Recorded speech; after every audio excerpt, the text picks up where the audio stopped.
Bonjour, monsieur Vincent. Bonjour, monsieur Vincent. On peut vous aider, l'air d'être petit. On peut vous aider? Pourquoi? 9h40, Vincent qui est avec nous. Salut Vincent pour sa petite pastille du matin que tout le monde attend. Ça va Vincent? Ça va assez, ouais. On va parler de quoi? De cinéma aujourd'hui? Ouais, c'est comme tous les jeudis, ouais. Bah ouais, t'es allé voir quoi? Je suis allé voir La Momie avec Tom Cruise. Oh, je sais pas pourquoi, vas-y. Eh oui, Ouais. non, c'était pas très glorieux, on va dire. Mais donc, du coup, d'abord, faut resituer le film. Le film est une refonte du film de Stephen Sommers de 99 avec Brian Fraser et Rachel Weisz, qui était lui-même une refonte de celui de Karl Freund en 1932. Et donc, autant j'affectionne tout particulièrement les deux films faits par Stephen Sommers de fin années 90, autant j'ai beaucoup plus de mal avec celui de 1932. Il faut dire que l'âge ne va pas à tout le monde. Regardez Loana.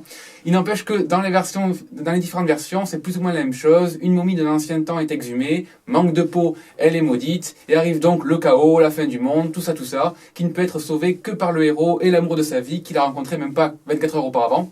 Mais donc ici, comme le film de 1999 est devenu culte dans le domaine des films d'aventure, presque autant qu'Indiana Jones finalement, et bien Universal Pictures, le studio de production qui détient les droits pour La Momie, a voulu traire la vache à lait qu'est la licence de La Momie. On trouve l'argent comme on peut après tout. Le problème est que le résultat n'est pas jojo. On a affaire à un pseudo-film d'aventure qui se veut comique, mais qui est en même temps beaucoup trop pris au sérieux pour être réellement drôle, et qui finalement n'est qu'un mauvais film d'action qui a la prétention de penser être autre chose que ça.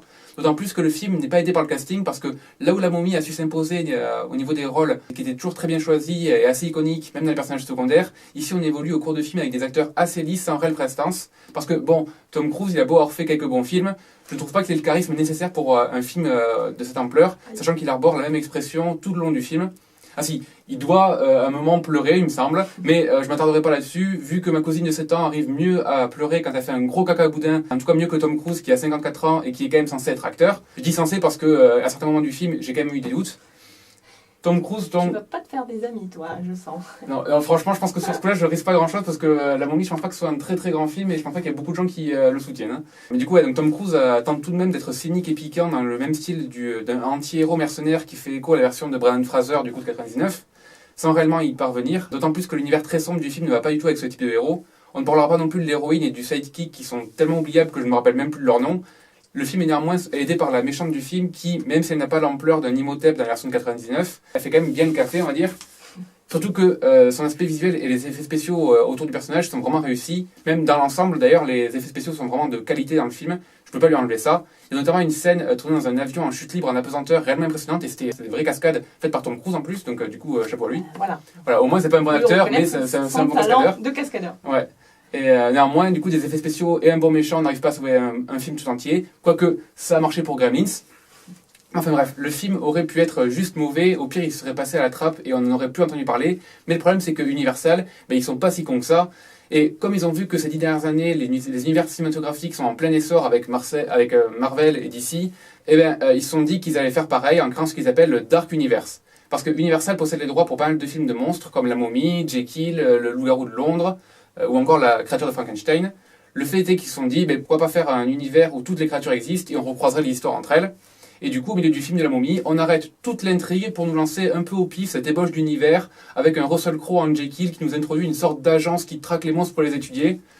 Donc ça peut être une bonne idée de faire une saga dans le même style que ce qu'était par exemple la Ligue des Gentlemen Extraordinaires avec Sean Connery, par exemple, qui est un très bon film. Ouais, mais là, du coup, avec de très bons acteurs aussi. C'est ça, oui, voilà. Et donc bon, ça marchait bien pour la Ligue des Gentlemen. Est-ce que ça marchera aussi pour celui-là? Je suis pas sûr. Mais bon, est-ce que le fait que le film pilier de ce nouvel univers, à savoir La Momie, est un bon signe pour la saga à venir? Permettez-moi d'en douter, parce que cette première pierre ajoutée à l'édifice est posée sur des sables mouvants, parce que, vous savez, l'Égypte. On l'avait senti venir. Ouais. Et donc au final, La Momie a plus des relents de téléfilms allemands qui tentent de copier Indiana Jones que d'un digne héritier de La Momie, parce que hormis ses effets spéciaux, La Momie de 2017 fait bien plus film des années 90 que dans sa construction et dans les ficelles qu'il tire que l'œuvre dans le film qui s'inspire. Je vous conseillerais donc plus d'aller voir ou revoir La Ligue des Gentlemen Extraordinaires, qui est sûrement un meilleur fourre-tout de monstres que ce que sera le Dark Universe tout entier.